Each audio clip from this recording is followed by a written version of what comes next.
Okay, this is the Adelaide Old Fart. We're currently in Minlaton and we're at the Red Devil Harry Butler Memorial.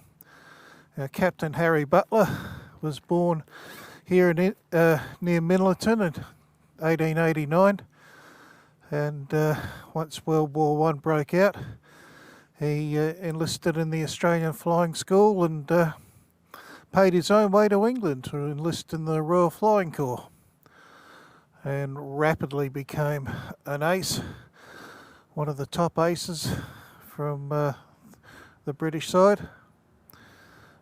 His own aircraft were all painted bright red, scarlet, much like the Red Baron, and he was actually called the Red Devil, sometimes mistaken for the Red Baron over the battle lines over the front.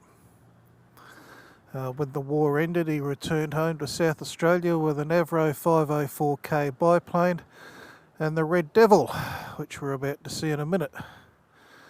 And there he started running, well, he introduced airmail to South Australia, joy flights and all the rest of it. Unfortunately, he died in an accident in 1922 when his Avro failed and his plane crashed near Minlaton. He never fully recovered from his injuries and eventually died in 1924. The accident was in 22, he died in 1924. So let's go over and see his old aeroplane. This is the actual aeroplane. As you can see, it's a monoplane. I hope you can see this. I'm seeing a lot of reflections off the glass, so you may not be seeing it at all. So I'll walk along slowly. Rotary engine. It's the de Havilland Gypsy motor. Inline 4-cylinder. One of the most important engines in early aviation. And here we can get a good look at his fighter, because that was a fighter.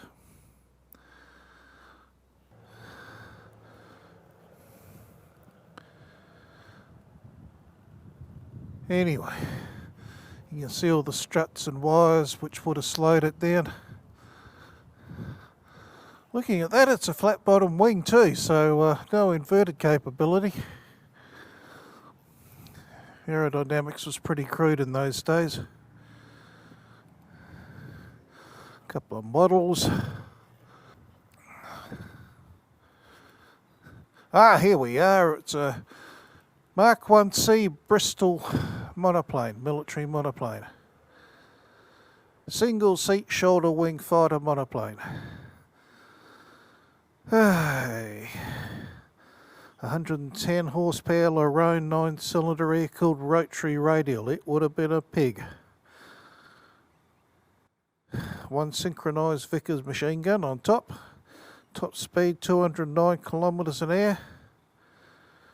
Yeah. Don't tell you when it came into production. Oh no, here we go. Oh! Delivered to the Royal Flying School on the April the 4th, 1918. Harry Butler purchased it from the British Air Disposal Board, had it shipped to Australia and flew home from Adelaide to his hometown in Minlaton in 1919.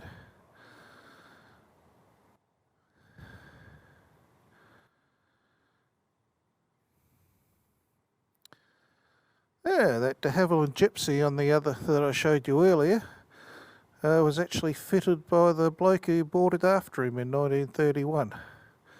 Modified the fuselage. Last flown in 1945. Purchased to its new home. Refitted the Larone rotary. Okay, only 130 of these Bristol monoplanes were manufactured, and this is now the only one of its type in existence.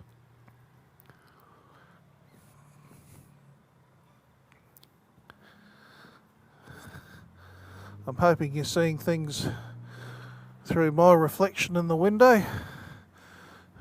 It's a bit hard to make out what's going on.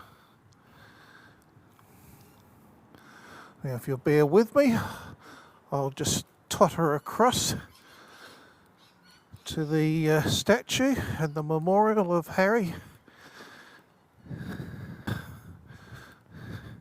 Here we go. Captain Harry Butler, AFC, Australian Flying Cross. With his bag of mail, compass in his hand. Don't know why he needs to be carrying a compass. Yeah. Looks almost like a motorcyclist. Long boots, leather jacket. Actually the ordinary boots with puttees I would suggest.